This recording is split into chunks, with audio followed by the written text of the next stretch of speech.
ГСП онлайн. Городские новости сейчас. Ухту посетила делегация республиканских чиновников. Основной темой работы в Ухте они обозначили реформу обращения с твердыми коммунальными отходами, вступившую в силу 1 ноября.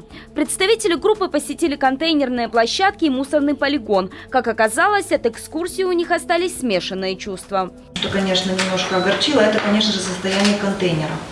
Но оставляют желать лучшего. То есть многие контейнеры уже видно, что изношены, находятся, скажем так, в таком аварийном состоянии. Где-то стенки продавлены, где-то они вообще проломлены. Зато полигон для сбора мусора оставил положительное впечатление. Полигон муниципального образования по сравнению с другими, он, скажем так, более что ли оборудованным является, поскольку есть электроосвещение, есть возможность учета мусора, даже если мусор привозится в вечернее время суток. Свои впечатления от этой экскурсии гости из Сыктывкара доложили в рамках встречи с общественностью в формате «Вопрос-ответ».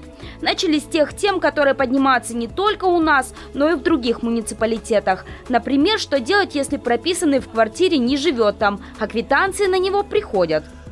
Но с региональным оператором достигнута договоренность, что при предоставлении в адрес регионального оператора либо Комэнергосбытовой компании, которая является агентом по начислению платежей по данной коммунальной услуге, при предоставлении документов, подтверждающих, что человек в данном жилом помещении не проживает, проживает в другом, региональным оператором будет сделан перерасчет по данной коммунальной услуге.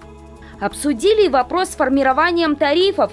Например, предложение корректировать его по затратам на так называемое транспортное плечо, которые составляют порядка 80% от оплаты.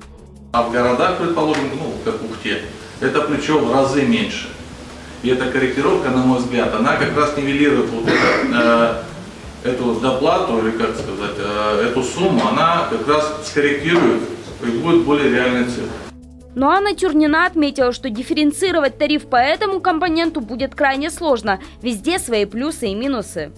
А вот, например, жители сельских населенных пунктов, мы тоже очень много по ним сейчас ездим, они наоборот говорят, а вот, допустим, в муниципальном образовании в городском округе Ухта, к примеру, мусор выводится регулярно, каждый день, а у нас труднодоступный район, у нас 11 месяцев накапливают и только потом вывозят общим объемом. У нас периодичность совершенно другая. Дайте нам пониженный тариф, нежели чем городские. И доходы у нас иные. Также объяснили, почему тариф сформировали в ноябре, а откорректировали уже в январе. Тарифы на коммунальные услуги, они пересматриваются строго в соответствии с утвержденными размерами предельных индексов. У нас для Республики Коми на 2019 год доведены предельные индексы в следующих размерах. С 1 января 2019 года 1,7%, а со второго полугодия 2019 года 2,4%. Так вот, рост с 1 января 2019 года в размере 1,7%, он обусловлен увеличением налога на добавленную стоимость с 18% до 20%. Подняли и злободневный вопрос о раздельном сборе мусора. По факту на мусорном полигоне не должны захоранивать так называемые полезные фракции, те, что подлежат переработке. Сам же полигон почти переполнен. Что с этим делать? Сегодня это тупиковая ситуация. Раздельного мусора, такого, какой он должен быть по законодательству, его нет на сегодня. Да? Появились желтые контейнеры для пластика, но их недостаточно, 254 площадки и только 59 контейнеров, остальных фракций отсутствуют.